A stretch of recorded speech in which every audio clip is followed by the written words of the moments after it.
Que Jesus nos abençoe, nos ilumine a cada um e que todos nós sejamos guardados junto dele em paz. Eu agradeço ao convite que me fizeram para estar aqui. Conversavam ali agora há pouco e me disseram que há 10 anos que eu estive aqui. Eu creio que sim, porque naquela época eu tinha 18 anos, então há 10 anos mais ou menos, tem razão, foi isso. Mas já faz um bom tempo, né, que eu não venho a Fortaleza. É uma alegria poder estar aqui, rever amigos, conhecer e fazer novos.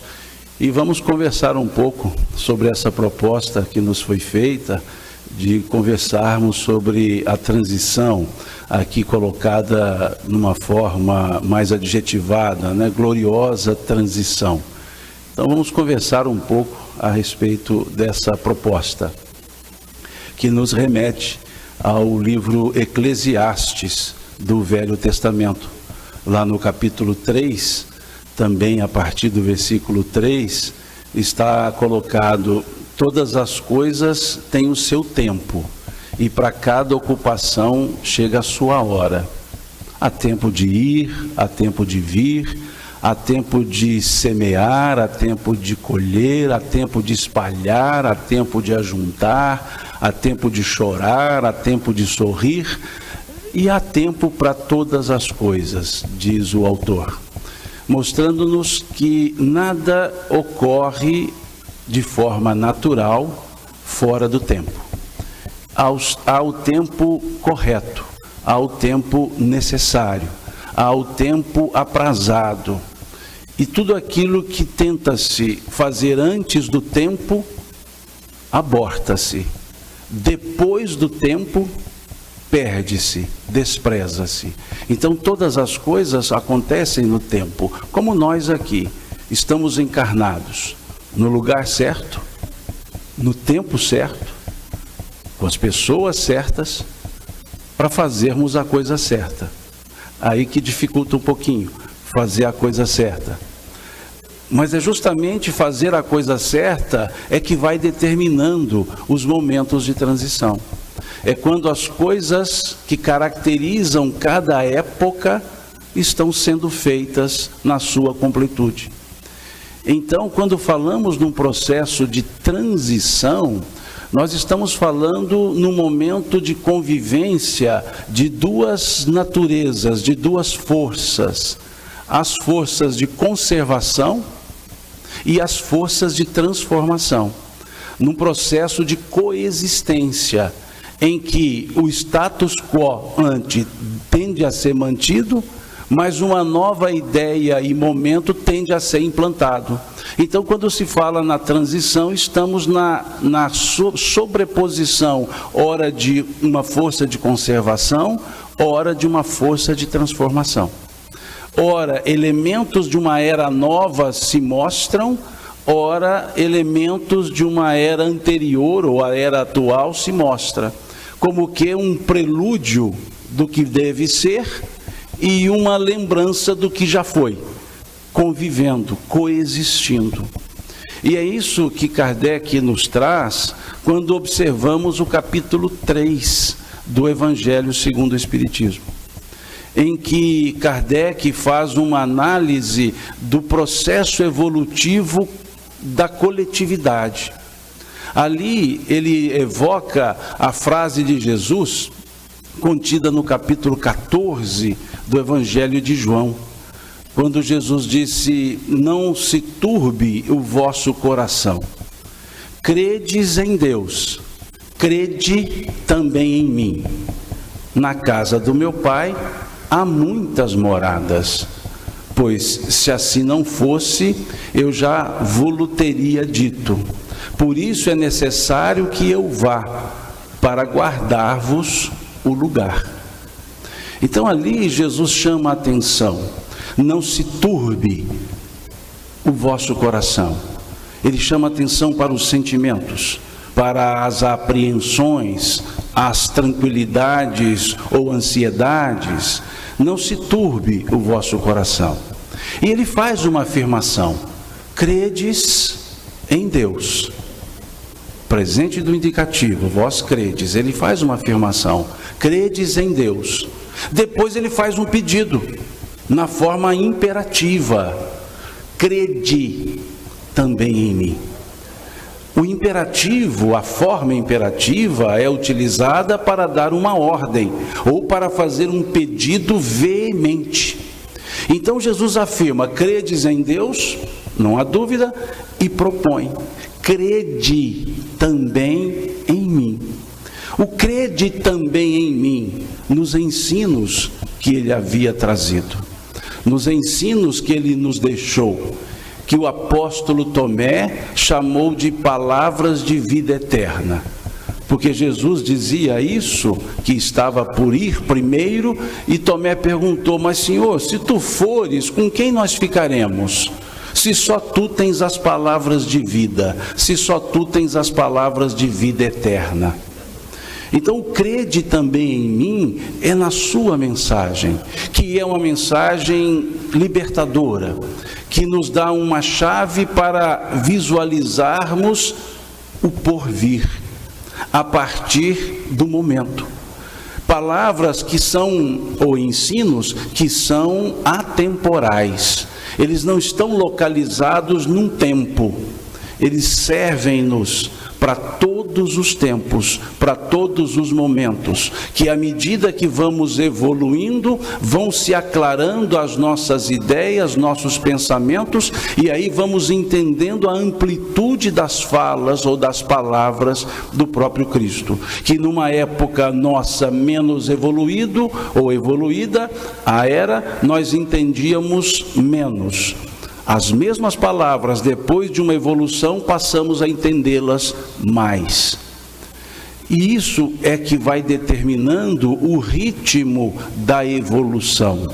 O ritmo, por assim dizer, da transição, dos momentos de transição. E Kardec, valendo-se dessa ideia do Cristo, ele então propõe uma evolução para os mundos.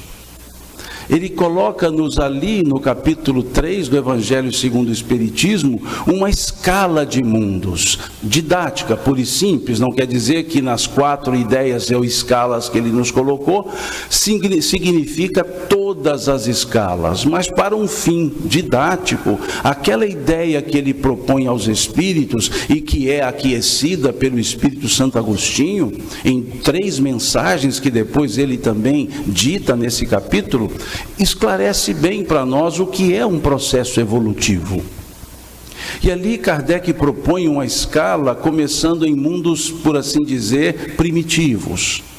Os mundos, segundo Kardec, onde o espírito ensaia o seu processo de individualização, de evolução. São os primeiros passos na escala evolutiva, onde os automatismos, muitas vezes, da lei divina atuam, onde a ideia da consciência não se aclarou totalmente, onde as próprias leis determinam as atitudes, e ali lances de momentos de escolha, lances de momentos em que o espírito, embora elaborando-se na escala evolutiva, como que na fase introdutória, também tem os seus momentos das escolhas e, consequentemente, dos resultados das escolhas. Ou seja, ele começa a elaborar-se, a ter consciência de si mesmo. E ali, então, ele evolui. Ele vai gradativamente evoluindo, como vemos na questão de número 122 do Livro dos Espíritos. Ele vai cedendo ou não às influências que recebe, e aí gradativamente vai evoluindo. E evoluindo gradativamente num processo coletivo, o mundo também evolui. Aquele mundo primitivo, em que as escolhas passam a ser mais em intensidade do que os determinismos, então aquele mundo caminha para a responsabilização da sua própria evolução, para o mundo que Kardec chamou de mundo de provas e expiações, onde, pelas escolhas, o mal predomina. A caracterização do mundo de provas e expiações é a predominância do mal. Que se a gente observar a questão 932 do Livro dos Espíritos, os benfeitores nos dão um indicativo de como lidar com essa situação para que ela possa ser transmutada, transformada, ou melhor, talvez até evoluída, melhor a palavra. Diz lá na questão 932, por que no mundo frequentemente os maus sobrepujam os bons em influência? É uma pergunta típica materna, porque mãe fala muito isso para os filhos. Lá em Minas, dizem as mães, filho do céu. Você fica andando com essas pessoas, elas não são boas pessoas, vão influenciar você. Por que as mães não dizem assim, andem com essas pessoas que são ruins, que você vai influenciá-las para o bem? Mas a gente está naquele mundo em que o arrastamento, não irresistível, mas o arrastamento ao mal é mais forte. Nós estamos mais à terra do que aos céus. Nós estamos mais na concretude, na materialidade do que na espiritualidade. Então nós acabamos por ceder, ou acaba-se por ceder a humanidade mais aos aspectos do mal. E ele respondendo então essa pergunta que creio eu, uma mãe mandou para Kardec, e ele perguntou, eles responderam, pela fraqueza dos bons. Os maus são audaciosos, os bons são tímidos. Quando esses, os bons, quiserem, dominarão. Esse verbo querer, quando quiserem, ele precisa ser entendido no momento certo. Não é o querer no sentido do desejo, é o querer no sentido do momento determinado, que não é uma data. É um momento psicológico, um momento de maturidade. E aí essa maturidade coletiva, esse momento coletivo, faz com que o bem vá então se ampliando.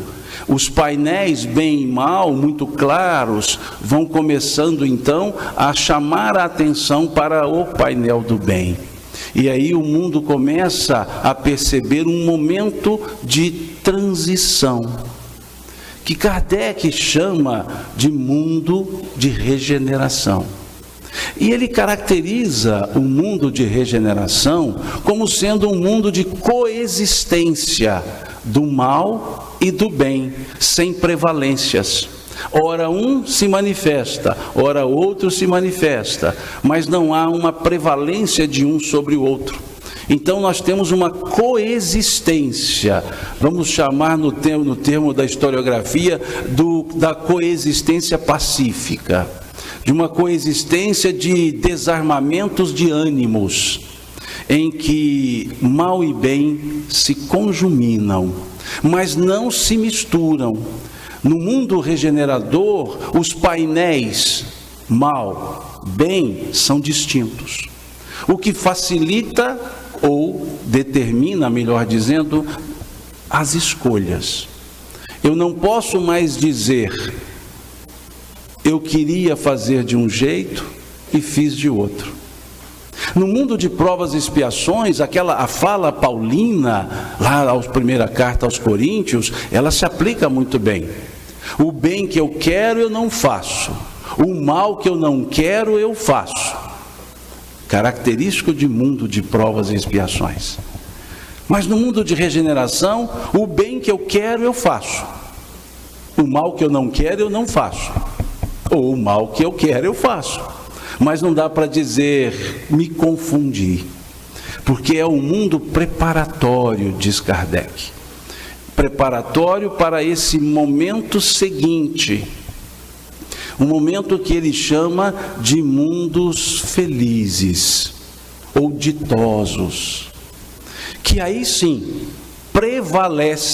predomina o bem sobre o mal. Vejam que não há a inexistência, ou seja, o mal existe, mas o bem predomina. É como se nós invertêssemos o mundo de provas e expiações. Aí talvez no mundo feliz seria a pergunta contrária: por que no mundo frequentemente os bons influenciam os maus? Porque há a prevalência do bem, não há a inexistência do mal. O bem prevalece, o bem convida. E Miramês, espírito, ele dizia que o convite de um superior é irresistível. Então o bem convida, no momento em predominância, torna-se irresistível para que caminhemos na estrutura do bem. E assim, esse convite irresistível leva a um mundo que ele chamou então de celestial, que é um mundo que caracteriza-se pela inexistência do mal. E a inexistência do mal, porque há somente o bem. Porque na ideia que Kardec nos traz, no capítulo 3 do livro A Gênese, é que o mal é a ausência do bem. Então, se o mundo só se tem o bem, não há o mal. Não há o mal feito, nem o mal derivado. O mal feito é o malévolo, a atitude. O mal derivado é pela não prática do bem, pela inexistência do bem. Então, nesse caso, há uma inexistência do mal, porque o bem é o único sentimento que se tem. E óbvio, outros níveis existirão, mas Kardec nos propôs, para um entendimento mais raso do nosso nível, essas quatro, digamos, classificações de momentos de um mundo, em que o mundo também evolui, conforme a mensagem de Santo Agostinho, nesse mesmo capítulo 3 do Evangelho segundo o Espiritismo. O mundo também evolui, do ponto de vista físico e pelos habitantes do ponto de vista moral.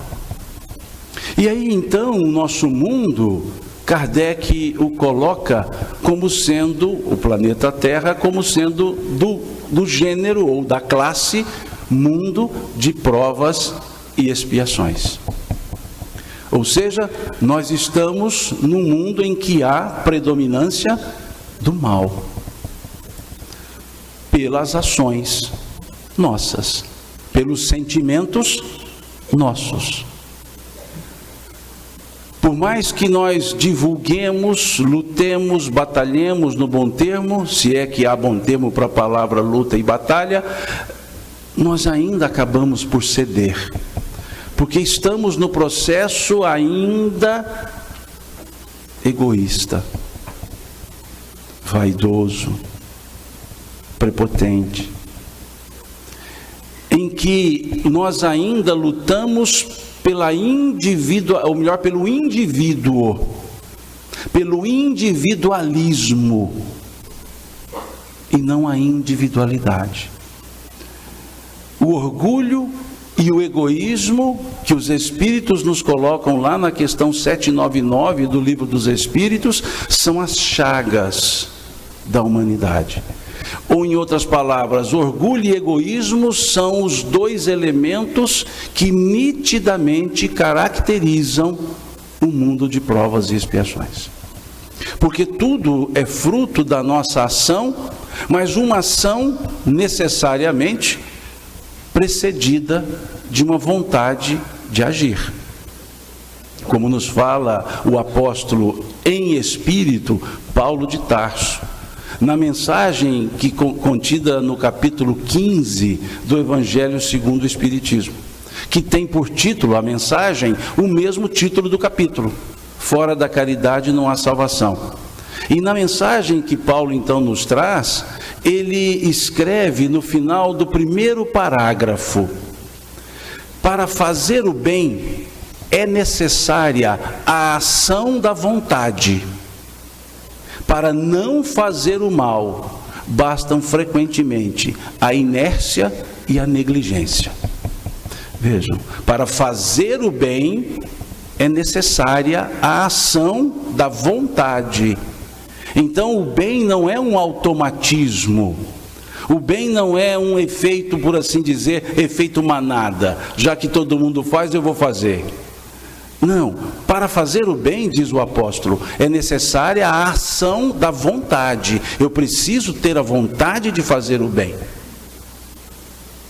Como nos falou Leon Denis, no capítulo 24 do livro O Problema do Ser, do Destino e da Dor, que ele escreve: quando os meus atos são bons e os meus pensamentos são maus, existe uma falsa aparência do bem.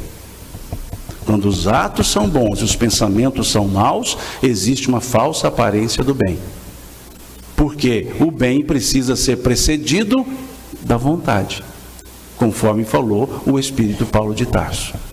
E para não fazer o mal, vejam, ele poderia dizer, para fazer o mal, quer dizer que nós já estamos numa escala um pouco melhor, a escala de não fazer o mal, que não é o mesmo que fazer o bem.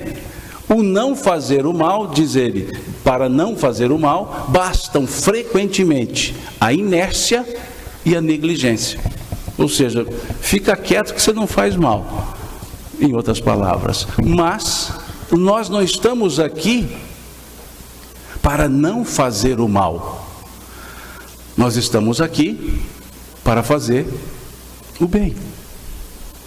Então, não fazer o mal não é o objeto da nossa existência. Fazer o bem deve ser o objeto da nossa existência. Mas não o bem aparente, mas o bem que foi precedido da vontade de fazer o bem. Então, por isso, o nosso mundo, o planeta Terra, onde nós estamos, está nesse momento de provas e expiações.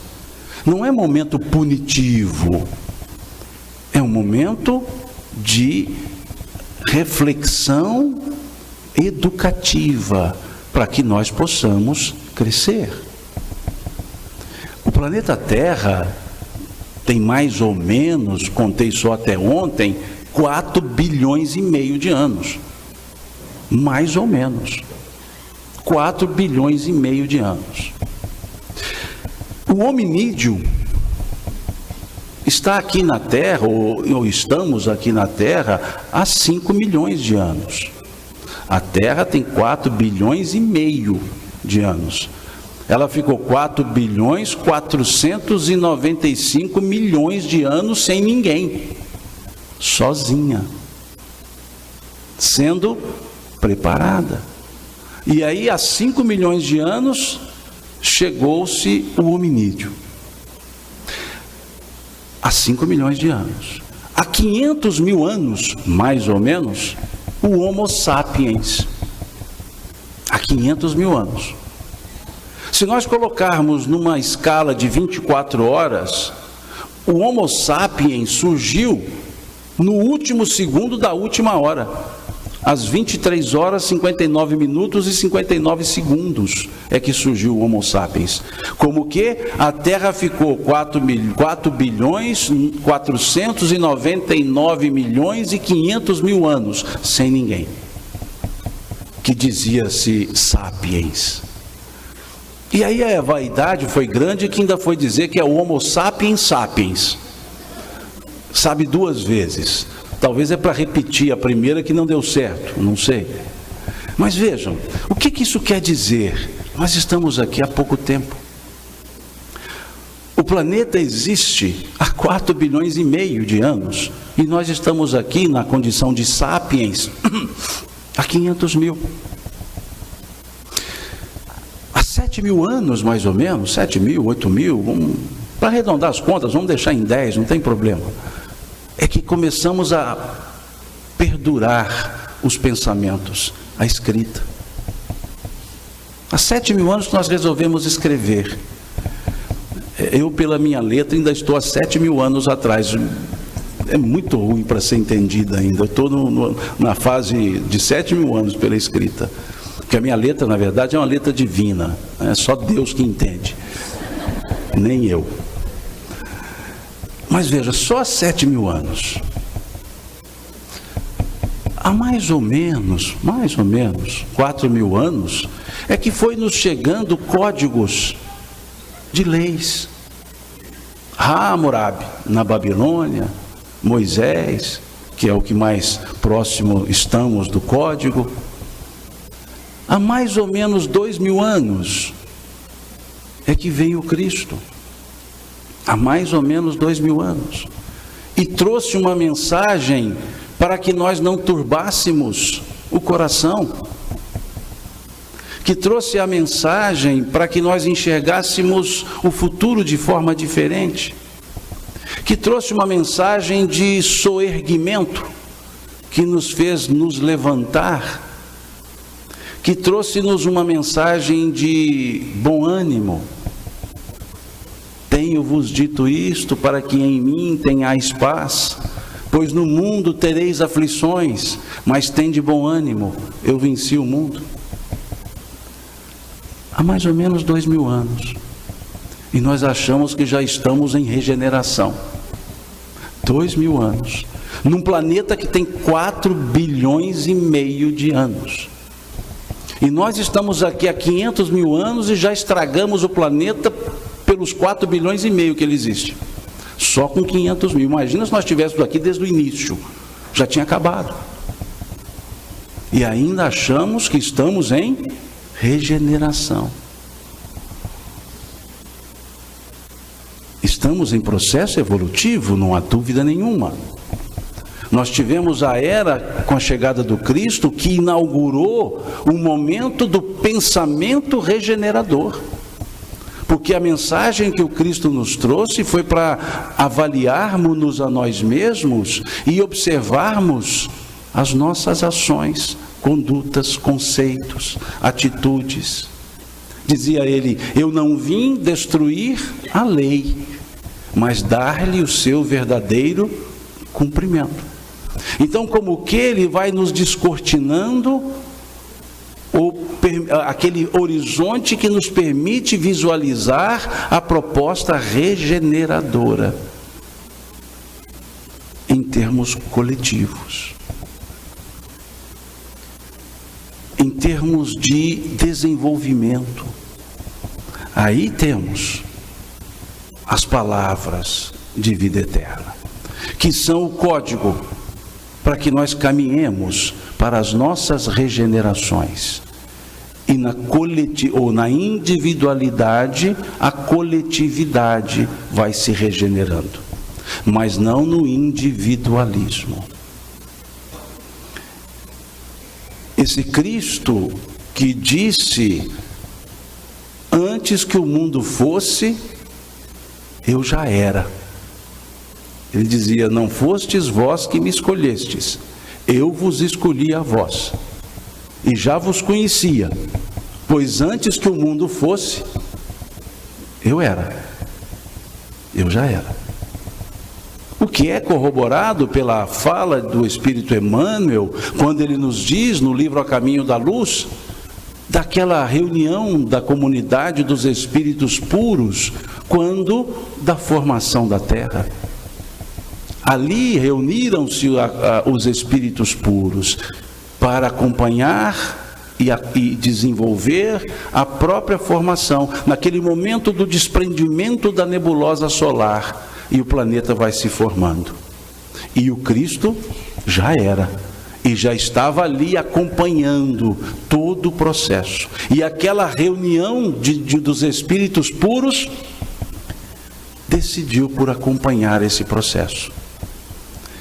E depois diz Emmanuel que essa comunidade se reúne novamente para decidir a encarnação do Cristo. 4 bilhões e meio de anos depois.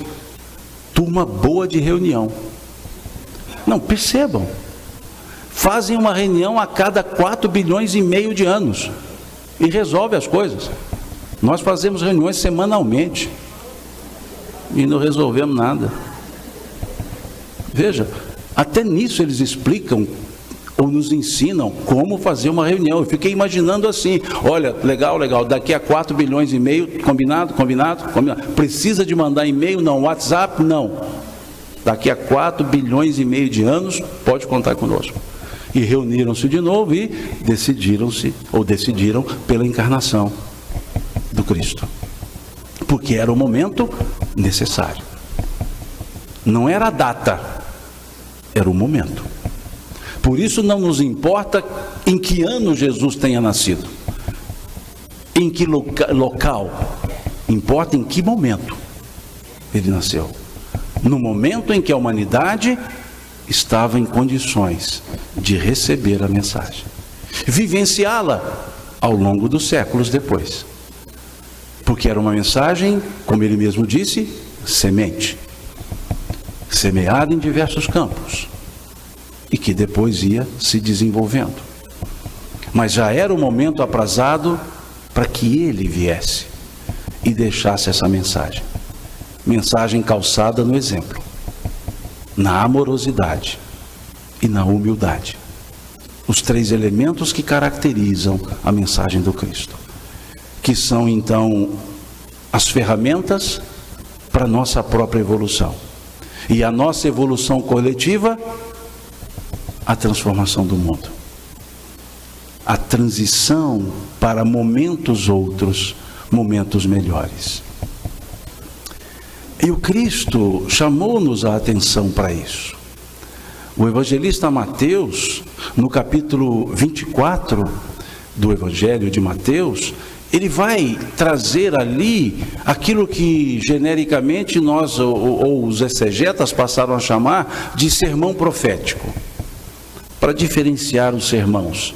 Sermão dos 7 ais, sermão profético, sermão das 7 palavras, são nomes que a exegese vai dando para facilitar o entendimento da ideia contida naquele conjunto de fala, sermão do monte e assim vai.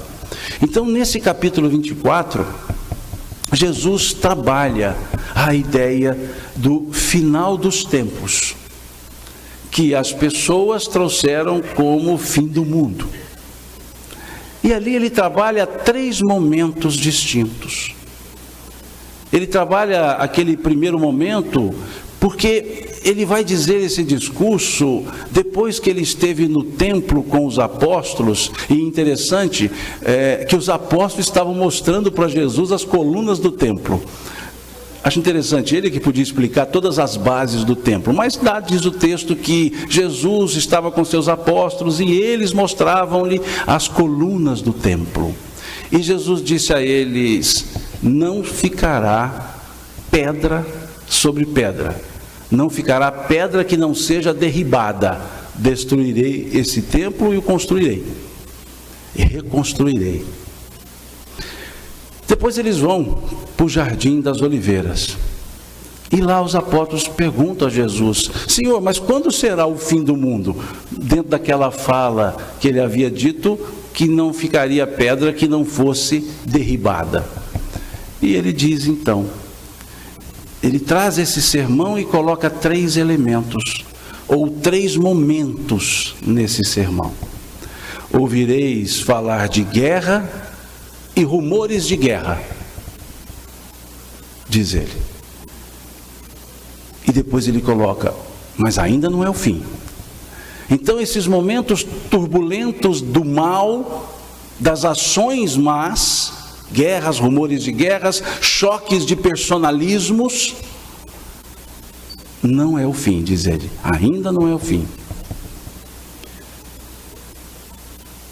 Do aspecto social, geral, ele vai para um aspecto mais familiar, mais próximo. E então, diz ele, nações se levantarão contra nações. Não são países, não são estados, são nações. Nação, sentimento coletivo de identidade. Nações contra nações. Filhos contra pais. Mais íntimo ainda, os momentos muito pessoalizados. Ele diz: tudo isso ainda são o princípio das dores, ainda não o fim. Quanto mais íntimo, mais dor de consciência, mais responsabilidade pessoal. Então diz, é só o princípio das dores. Depois ele fala da iniquidade e do sentimento, e pela iniquidade dos homens o amor de muitos se esfriará. Veja a caracterização: o amor de muitos se esfriará. A indiferença. Não é o ódio. O ódio está lá nas guerras, nas nações contra nações. É a indiferença, o sentimento de frieza, em que eu ignoro as pessoas, os semelhantes. Porque o ódio, ele não é um contrário ao amor, ele não é a antítese, ele não é o antagonista. Dizia Chico que o ódio é o amor ensandecido. A indiferença é a inexistência do amor. Então diz: por causa da iniquidade dos homens, o amor de muitos se esfriará. É como se disséssemos: não tem mais jeito, o mundo está de mal a pior, então, como não compensa ser bom, eu vou me tornar sem sentimento. O amor de muitos se esfriará. Mas aquele que perseverar até o fim será salvo. Perseverança é uma atitude pessoal, mas aquele que se determinar a isso, a não esfriar o sentimento, a entender o porvir a partir do presente, mudando as atitudes, esse sim será salvo, diz ele. E depois ele apresenta o terceiro momento. Ele diz: quando este evangelho do reino estiver espalhado sobre toda a terra, aí chegará o fim. Veja que interessante. Quando será o fim? Com os cataclismos? Com as atitudes beligerantes? Ou com a mudança de atitude para o aquecimento do amor, para a vivência da afetividade? Então não se fala de um fim material, mas o fim de um momento. Um momento de sentimento, um momento de consciência. E por ser um momento e não uma data, por que momento? Porque depende da atitude das pessoas, vai depender do sentimento das pessoas, vai depender da consciência das pessoas. Então é momento, não é data, porque não tem como dizer: no dia tal você vai se melhorar, no dia tal você vai se melhorar, no dia tal você será evoluído. É um processo gradativo. Por isso, então, no versículo 36 desse capítulo 24, diz o Cristo: quando essas coisas acontecerão, ninguém o sabe, nem os anjos dos céus, nem o Filho, mas unicamente o Pai. Veja que interessante. Ninguém o sabe, nem os anjos dos céus, nem o Filho, unicamente o Pai. Porque unicamente o Pai é onisciente. Então vejamos, Jesus, em outras palavras, diz: não se preocupem com calendários, porque não tem data determinada. Ninguém o sabe, nem os anjos dos céus, nem o Filho. Quem é o Filho? Veja, nem o Filho. E olha que o Filho governa o planeta, acompanhou o processo de criação do planeta. Nem o Filho, somente ou unicamente o Pai.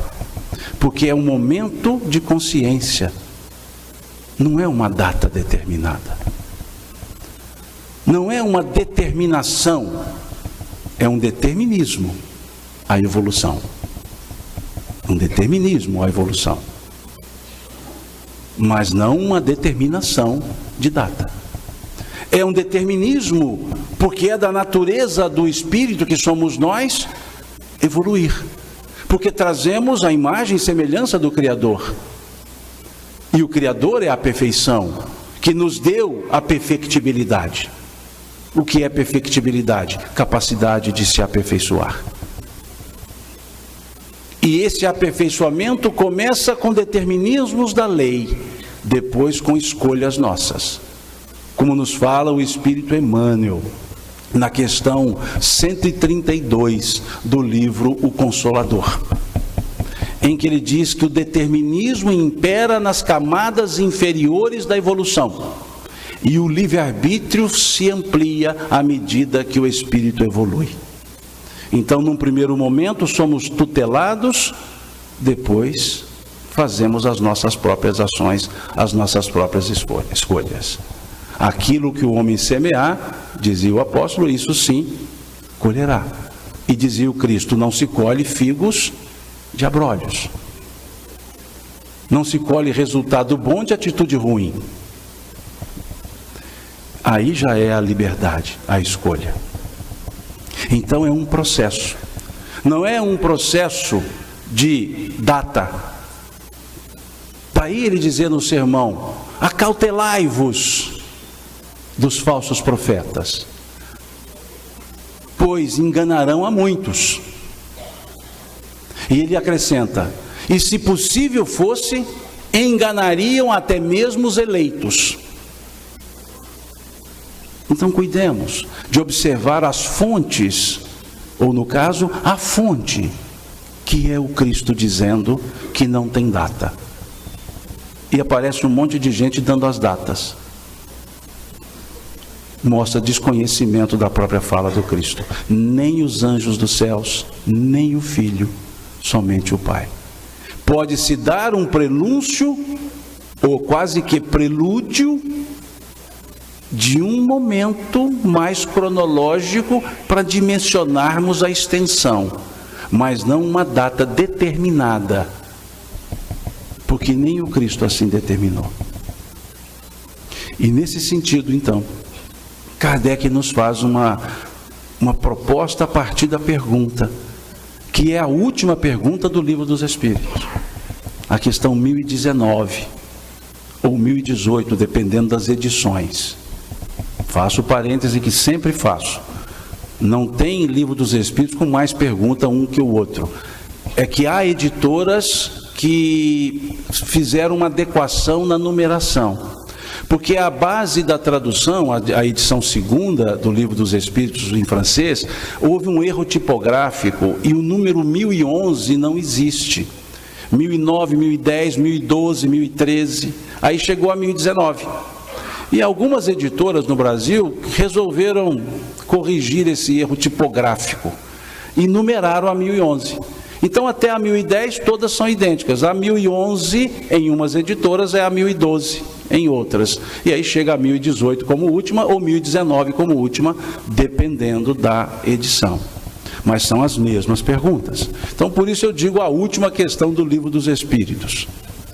Que aí eu peço licença para fazer uma ligeira leitura, nada mais do que umas 3 horas, para o primeiro parágrafo. Ele pergunta, jamais o reino do bem terá lugar sobre a terra? É uma pergunta de uma página, uma resposta de uma página, que nós não vamos lê-la toda, eu vou deixar as 2 frases últimas sem ler. Mas vejam o que eles colocam a essa pergunta, jamais o reino do bem terá lugar sobre a terra. E aí respondem os espíritos, o reino do bem reinará sobre a terra quando entre os espíritos que vierem habitá-la, os bons vencerem sobre os maus. Eu tenho que pôr o óculos, senão não enxergo vocês. Aí eu ponho o óculos, não enxergo a leitura. É uma situação provacional, expiatória que eu nunca vi.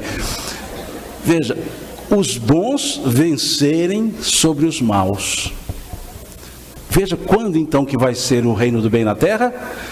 Quando entre os espíritos que vêm habitá-la, e veja o verbo, quando nós analisamos textos, nós precisamos avaliar pronomes, verbos, tempos, conjugações, porque vejam o que eles dizem, o bem reinará sobre a terra quando entre os espíritos que vêm habitá-la, não que vierem habitá-la.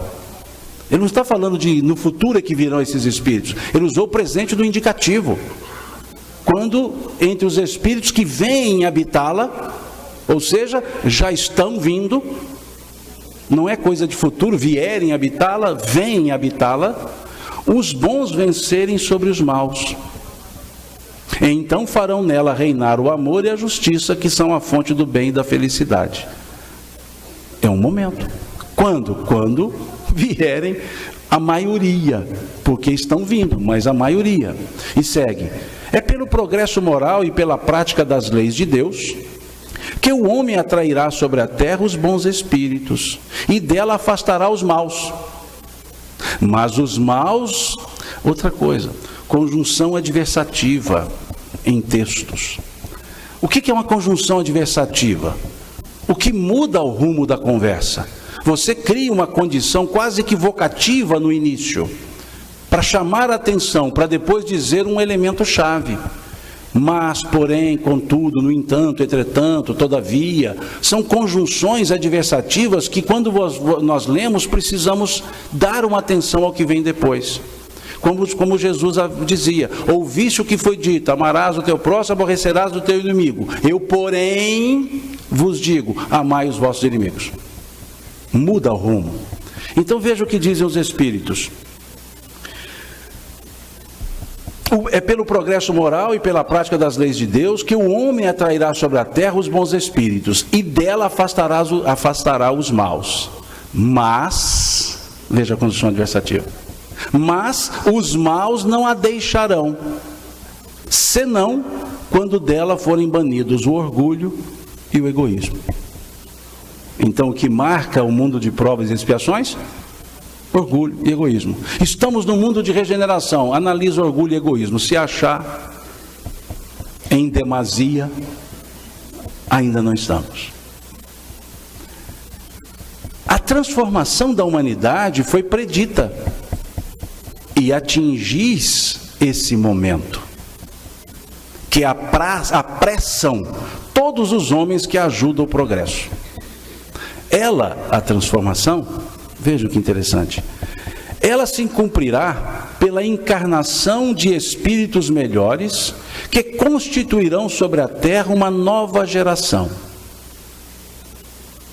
Então, os espíritos dos maus, que a morte ceifa cada dia, e todos aqueles que tentem atrasar a marcha das coisas, delas serão excluídos, porque serão deslocados do convívio com os homens de bem, dos quais perturbariam a felicidade. Isso nos leva ao capítulo 24 de Mateus, ao sermão profético. Mas vejam como acontece essa transformação. Então, os espíritos dos maus, que a morte ceifa cada dia, para a terra, não voltarão. Como que há a saída do mal? De uma vez só? Não. De uma vez só chega um planeta e leva todo mundo? Não. O que os espíritos disseram? A morte ceifa todos os dias. Desencarna o mal, não volta, vem um bom. Desencarna o mal de novo, não volta, vem um bom. E assim gradativamente vão se transformando os sentimentos em função da característica diferente dos habitantes. Tem data para isso? Não. Estamos no momento. É como que se dissesse: aproveite bem sua encarnação, porque pode ser a última nesse planeta. Pode também ser a penúltima, pode ser a antepenúltima, pode ser a primeira. Questão 174, 175 do Livro dos Espíritos. Mas, que já é o momento aprazado, já estamos no momento. Agora a questão de data é detalhe. Mas o momento já existe, porque veja, atingis esse momento que apressam todos os homens que ajudam o progresso. Homens aqui no sentido humanidade. Depois eles seguem, os espíritos dos maus. Eles irão para mundos novos, menos avançados, cumprir missões penosas, onde poderão trabalhar para o seu próprio adiantamento. Veja que não há punição nenhuma. Missões penosas, mas não punitivas, porque essas situações penosas, nelas eles terão a oportunidade de trabalhar para o seu próprio adiantamento e de seus irmãos ainda mais atrasados. E aqui eles fazem uma pergunta agora simbólica na resposta. Não vedes nessa exclusão da terra transformada a sublime figura do paraíso perdido? E no homem chegado sobre a terra em semelhantes condições e trazendo em si o germe de suas paixões e os traços de sua inferioridade primitiva, a figura não menos sublime do pecado original? O pecado original, considerado sob esse ponto de vista, prende-se à natureza ainda imperfeita do homem, que não é responsável senão por si mesmo e suas faltas, e não das faltas de seus pais. Aqui eles vão lá educadamente e dão uma corrigidazinha na estrutura mosaica, de forma educada. Mas veja que interessante, vejamos. Eles nos trazem um simbolismo. Simbolismo. Porque o Gênesis, nesse aspecto, é uma parábola, no aspecto da criação. E ali os Espíritos, e não só nessa questão 1019, eles nos levam a essas parábolas, ou a essa parábola da criação, na questão 38, na questão 122.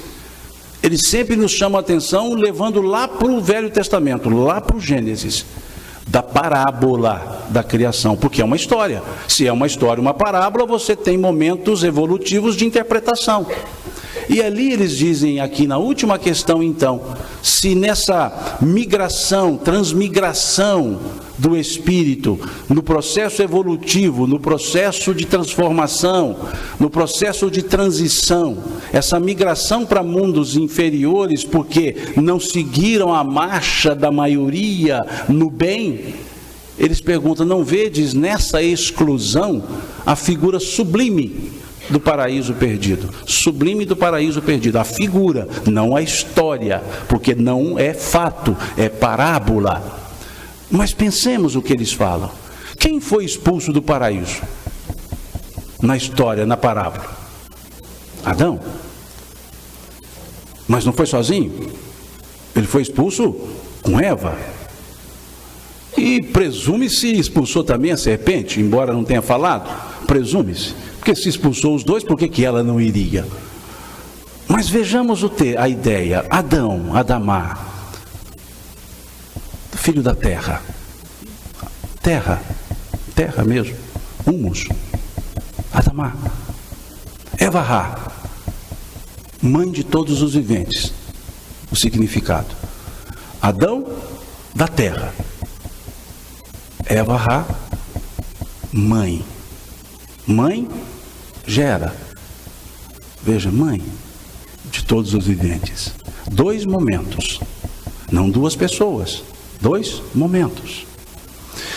O Adão, a Eva, que saiu do lado de Adão. Alguém quis colocar uma costela, tudo bem. E já é um ser quase que perfeito. E de uma costela, imagina se fosse uma parte mais nobre. Então já era absoluta perfeição. Mas pensemos, é um processo evolutivo. Chega um momento em que Eva está lá conversando com a serpente. E a serpente diz a ela, você anda livre pelo paraíso, pode comer de todos os frutos? Ela diz, sim, de todos os frutos posso, mas das árvores que estão no centro do jardim, bem e mal e a árvore da vida, não poderei comer.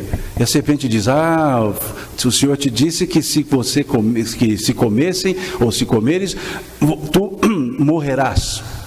Ela diz, sim, se nós comermos, morreremos em 10 minutos, não menos, em 5 minutos. Morreremos. Ela diz, não, vocês não morrerão. Vocês serão como eles, saberão o bem e o mal. E ela ficou ali e pegou o fruto e comeu. Eles dizem que é uma maçã que simboliza na ideia grega o erotismo, o eros. Como o fruto não tem nome, e eu não sou muito chegado em morango, para mim eles comeram morango e não maçã, porque maçã é deliciosa. Mas ali então ela comeu o fruto, questionou com a serpente, mas comeu o fruto. E chamou Adão e disse, toma. E o Adão pegou e comeu. Não falou nada. Obediência marital. Não falou nada. O que simboliza isso? Adão, da terra, simboliza inconsciência relativa. Simboliza aquele que não contra-argumenta, que não tem elaboração suficiente para contra-argumentações, para antíteses. E Eva, que veio depois, de dentro de Adão, ou seja, um Adão melhorado, simboliza a semiconsciência. Aquele momento em que estamos questionando e cedemos. Porque essa mesma figura, Eva, é colocada na questão 122 do Livro dos Espíritos, como símbolo do ceder à tentação, aspas. Então veja ali, consciência em desenvolvimento, consciência ainda bruta. Adão, ou Eva e Adão. E aí de repente o Senhor começa a andar pelo jardim e a procurá-los. Naquela época o Senhor não tinha onisciência ainda, mas ele estava procurando e começou a dizer: Adão, Adão, e ele não respondia. Até que depois de ele perguntar muito, ou chamar muito, Adão aparece, tudo sem jeito, com uma folha de figueira,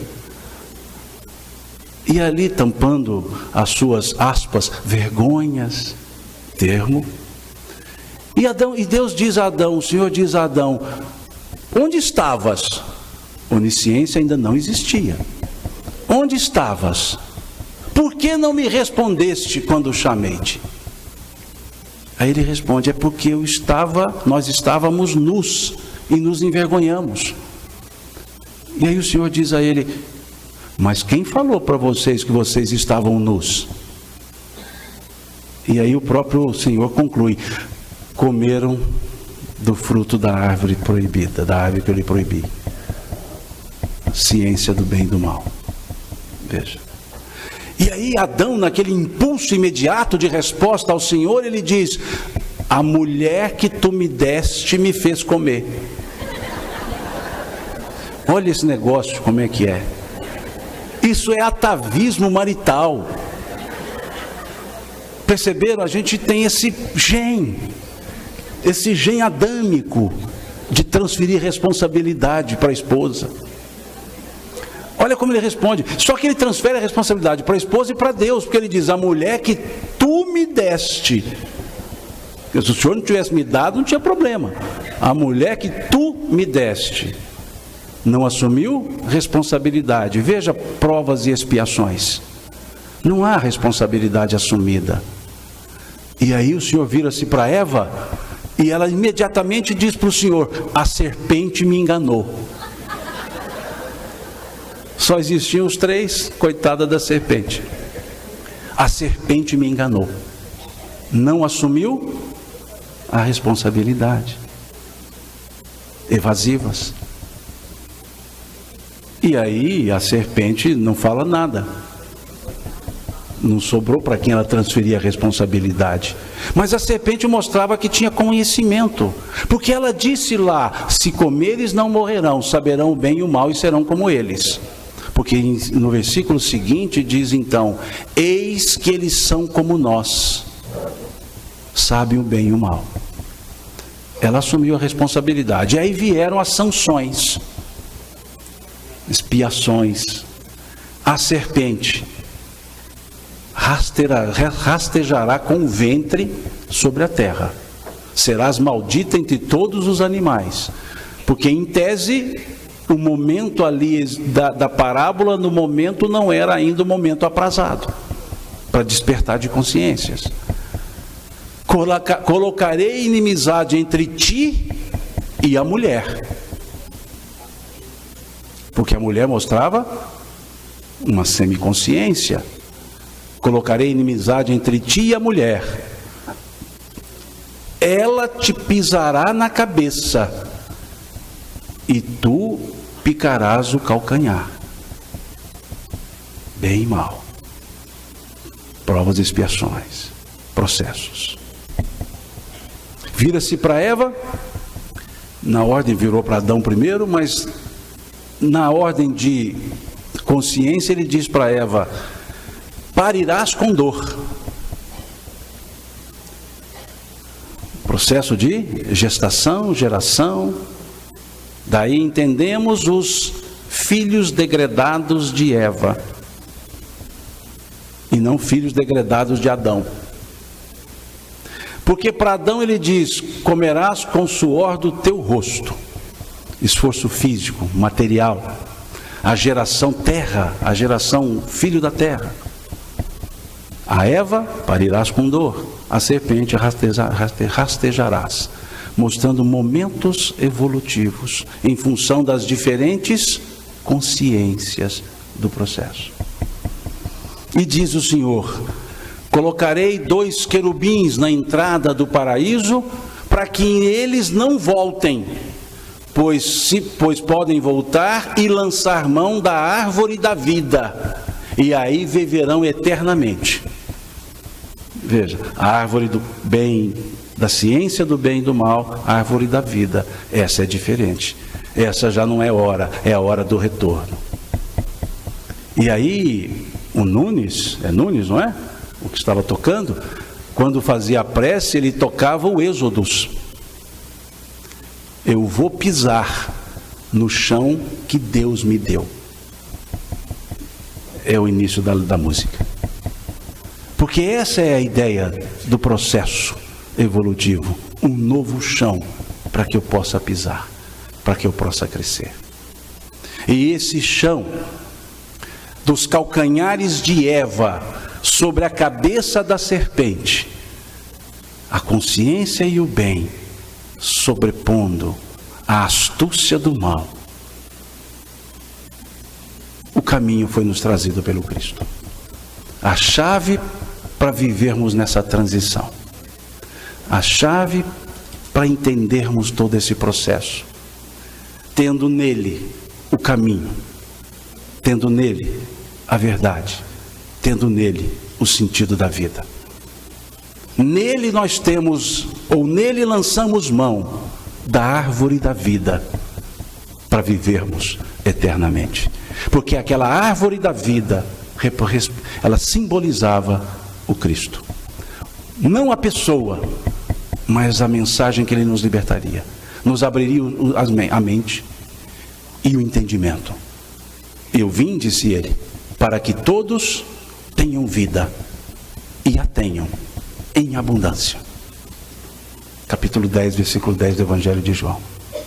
Ele que foi nos dizer: vinde a mim, todos vós que estáis cansados e fatigados, e eu vos aliviarei. Tomai sobre vós o meu jugo, e aprendei de mim, que sou manso e humilde de coração, e encontrareis refúgio para as vossas almas. Pois leve é meu fardo, suave meu jugo. Aí sim, estamos pisando na terra que Deus nos deu, o Êxodo. Nessa terra firme, nessa rocha sobre a qual devemos edificar as nossas casas, a nossa própria estrutura de vida, o Cristo. Esse modelo único que nós temos, que o Gladstone, numa letra de música, colocou todo esse processo, numa música chamada Luzes da Luz, que depois foi musicada por Tim, e é muito cantada no movimento espírita. Luzes da Luz, que eu não vou cantar em respeito a vocês que já passaram da fase expiatória. Ele diz: um frêmito da grande luz, uma faísca, um frêmito, uma faísca da grande luz, e luzes jorraram em profusão. Houve um tempo na eternidade, espaço na imensidão. As luzes, nós, os espíritos, num frêmito de Deus, criados por Deus, ocupamos um espaço, a nossa individualidade, e um tempo, o nosso momento. Tempo na eternidade. A eternidade não tem tempo, mas quando nós fomos criados, sim, teve o nosso tempo. Houve um tempo na eternidade, espaço na imensidão. Sustentar a vibração divina tornou-se o nosso afã, o nosso objetivo. Estamos aqui para sustentar a vibração divina no amor que deriva do próprio Criador. Sustentar a vibração divina tornou-se o nosso afã. Surgiu a bipolaridade. Agora há homem, existe homem, há homem e há mulher. Presença, ausência, luz, não luz, calor, frio, ato, inação. Veja, as dicotomias, os contrastes, para que façamos as escolhas. Dorme mineral, desperta vegetal, segue instinto no animal. O homem se ergue na figura de Adão, na figura do erro. Ele só ergue no erro. O homem se ergue na figura de Adão, ama e aprende a ser o rei da criação, não pela força, pelo amor. Rei da criação, os co-criadores em planos menores que André Luiz nos traz. Luzes perdidas, serenai. Eis o roteiro, segue Jesus. Queremos voltar a Ti, ó Pai. As luzes querem, anseiam a Mãe Luz. Luzes perdidas, serenai. Eis o roteiro, segue Jesus. A transição está aberta. O caminho foi estabelecido. Os passos são nossos. E quem está à frente dizendo vem, é o Cristo. Ninguém vem ao Pai, senão por mim. Eis o roteiro, segue Jesus. Que Deus nos abençoe a todos.